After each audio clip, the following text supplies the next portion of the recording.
importance of education. Thank you, Mr. Speaker. Bravo. Well done. Next. I call the honourable member Brendan Horan. Thank you, Mr. Speaker. The Minister mentioned three things, and there are three Ds about this budget, and that is distraction, desperation and despair. The National Party campaigned on a promise of a brighter future, but this budget has cast New Zealand under a long black cloud. In the health sector, sir, there is a serious problem of the government's own making, which the Minister is wilfully, dangerously refusing to accept. He is ignoring the problems caused by the new diabetes testing meters, the CareSense brand. Minister Tony Ryle and Pharmac are deliberately taking away from people the AccuCheck and other meters which diabetics know are reliable and trust. And he, in question time, averts and avoids acknowledging the concerns of our diabetics. Both type 1 and type 2 diabetics have issued, and they must be listened to. And I have news for the Minister, Mr. Ryle, that diabetics have been to doctors, nurses and pharmacists, and doctors, nurses and pharmacists have had it up to here with the complaints not only about the meters but also about faulty testing strips. Now, I have been contacted by large numbers of people who are reporting problems with the CareSense meters. They will not work in temperatures below 10 degrees C. Now, how useless is that for New Zealand? Much like the interjections from that member over there. They give unreliable results, and in my hand here I have an example. This photo was taken by Helen Lockley of New Plymouth, and sir, she has given me express permission to use this. Her young son has diabetes, and an accurate meter is essential for her and him to be able to manage his sugars. Now, this is scary, sir. Here we have the accurate meter reading 4.0 and the CareSense meter 5.9. Sir, this is scary because these meters are not consistently different. Like that member's interjections, they are inconsistently different. And I would say that this is actually a very serious problem that I'm talking about. It's really not one that you should be interjecting into. Oh, sorry, Mr. Speaker, that member over there. Now, here we have the comparison of two meters, the white AccuCheck on the left, the black CareSense on the right, and, sir, they were careful to take the readings from the same drop of blood at the same time. And as I said, the difference is life-threatening to a diabetic.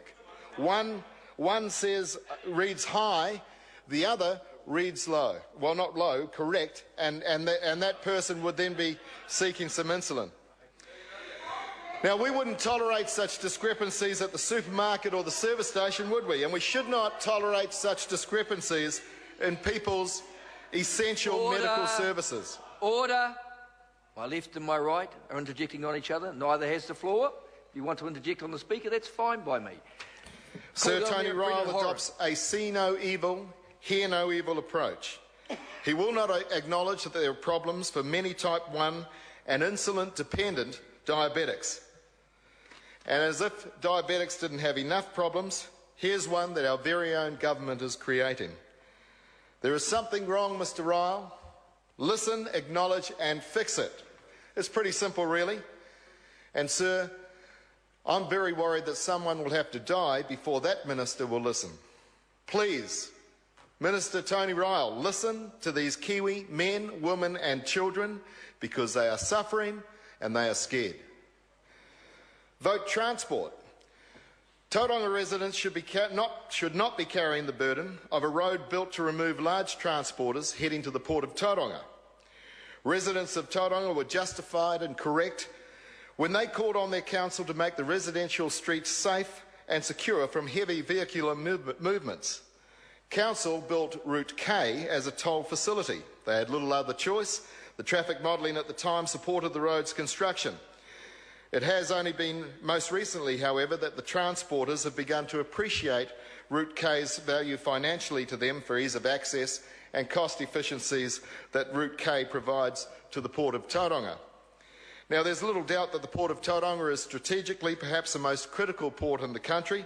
They are efficient and can turn ships around and move product faster than their competitors who struggle to match their efficiencies, sir. As a transport link, the Port of Tauranga will become increasingly important and can only add further demand for capacity on roads already struggling across the city. The Northern Arterial route or link, planned for over a decade away, must be brought forward. Route K is costing local ratepayers $10,000, well over $10,000 a day in interest alone. And there is no doubt that this road is a critical transport link and was needed for the Port of Tauranga. The road was always planned to be adopted as a critical part of the state highway network. It was built to those standards and not as a residential road. It is time that the road is adopted into the state highway network where it belongs and not a noose over the ratepayers of Tauranga. However, the issue is no longer in the hands of the local council, but now being managed by senior NZTA administrators.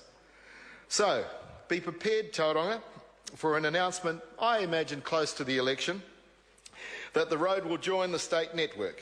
And in the meantime, ratepayers, for the sake of a political ploy, will continue to face huge interest at a cost of over $10,000 a day that they should never, ever have had to pay. So this budget is impractical. The Prime Minister promised the people of Welcome Bay that he would have a tunnel built under the Harini interchange and thus reduce congestion and travel into the city. This sadly will not be the expected outcome for the locals, as a critical congestion point is the single-lane Harini Bridge at the end of the proposed tunnel development. What the Prime Minister has not told the people of Welcome Bay is that the real reason for the tunnel is not about ease of access to the city for the residents, but more about getting the heavy transporters on their way through the interchange quicker and to the port efficiently. People of Tauranga, all that is planned is the tunnel. Nothing else on the city side of the tunnel will happen. Welcome Bay congestion will remain until the bridge and the road leading into the city is widened. Traffic modelling again is being ignored simply to justify the Prime Minister's long overdue promise. Funding for regional safety programs has been reduced by up to 30%, and sustainable transport programs developed under the prior government dropped from funding altogether unless they can demonstrate safety factors. Now, this has placed at risk many of the extremely successful programs developed across our region. Alcohol, speed and pedestrian safety remain critical injury concerns throughout the Bay of Plenty.